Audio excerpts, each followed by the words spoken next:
So, the brilliant thinker Geoffrey Miller has an amazing book called The Mating Mind, and basically it stipulates that the origins of human intelligence, that human creativity, the amazing functional creative output that human beings are capable of, is rooted merely in the fact that our brain is a sexual ornament. Our brain is the human version of the peacock feather. It's a way of capturing and controlling the attention of potential mates so that we can replicate our genes, you know?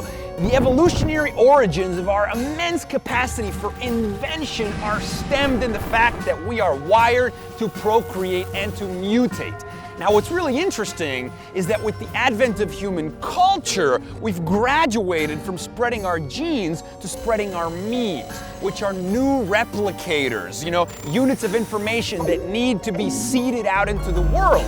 And so today we continue to employ these ancient primordial capacities for discourse and oratory and ecstatic articulation and ecstatic vocalization. You know, our charm, our peacock feather continues to be used, but it's like we're hacking these ancient capacities and now using them to capture and control attention to spread our memes instead of our genes. Celebrity or being known really in any capacity merely means you're mating your memes well.